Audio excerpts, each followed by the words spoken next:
બોલો ખેડૂત મિત્ર, આપણે યુટ્યુબમાં મૂકતા હોઈએ છીએ, પર્સનલ ડિટેલ નહીં બોલતા. તમને મેં જવાબ તો આપ્યો કે કેસ પૂરો થઈ ગયા પછી આરટીઆઈ દાખલ કરી શકાય.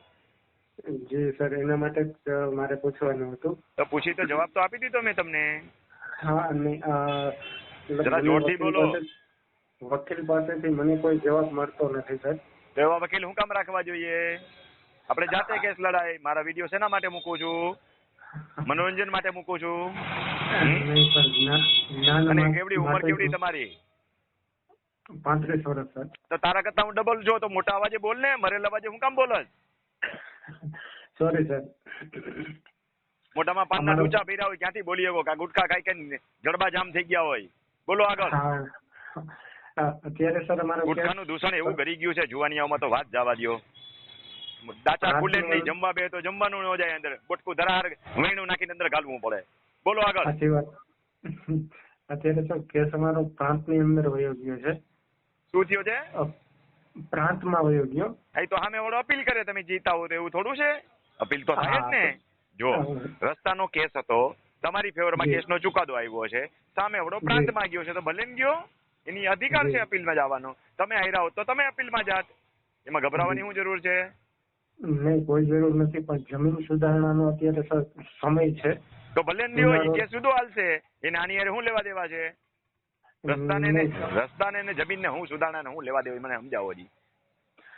ચોખા મગની ખીચડી ભેગી હું કામ કરો છો? દાળ ભાત રાંધો ને, દાળ જુદી થાય, ભાત જુદી થાય. મેં જમીન લીધી ને સર, 2 મિનિટ સમય આપી દેજો. શું થઈ ગયું? એક તો મને સમજાતું નથી. મોઢામાં પાનનો ડૂચો હોય, જડબા જામ થઈ ગયા, બોડી ન ગો, મને સમજાય નહીં, હું જવાબ દઉં? નથી, શરદી છે સાહેબ, મોઢામાં કાંઈ નથી. મોઢાના મિજાગરા તો જામ થઈ ગયેલા મને દેખાય છે, ગુટખા ખાઈ ખાઈને. સાચી વાત કે ખોટી વાત? મેં ખાઉં છું સર, 100%. ખબર જ પડી જાય મને, અહીં ગંધ આવે ફોનમાં. એટલું સમજી લેજો, ભગવાને મને ખાલી કાયદાની જાણકારી નથી આપી, માણસને ઓળખવાની પૂરી શક્તિ દીધી છે. ભૂવો છો, ભૂવો. સમજા, આમ દાણો નાખું ને ખબર પડી જાય. પાકો, એ વાત પાકી છે. બોલો આગળ, બોલો આગળ. તમારું જે થવું હોય થાય, કેન્સર થાય તમને થાય, મને થોડું થવાનું. મને ફોનમાં વાસાઈ નથી આવવાની. વાસ આવશે તમારી ઘરવાળી ના આવશે, પડખું હુઈ જાય તમારી ઘરવાળી હુઈ જાય. બોલો આગળ, બોલો. જમીન લીધી ને એમાં વર્ષોથી કોઈ માટી કે ખાતર કઈ 4-5 આઈટમ હું કામ બોલો છો? એક રસ્તાનો કેસ છે એનું કીધું, હવે જમીન માપણીનું કીધું. તકલીફ ક્યાં છે? પેટનો દુખાવો શું છે કે બધુંય દુખે છે? લીવર પતી ગયું છે, હાર્ટની તકલીફ છે, કોલેસ્ટ્રોલ છે, માથાનો દુખાવો છે, બધુંય છે. ભેગું હું કામ બધું કરો છો? એક એક વસ્તુ પૂછો ને.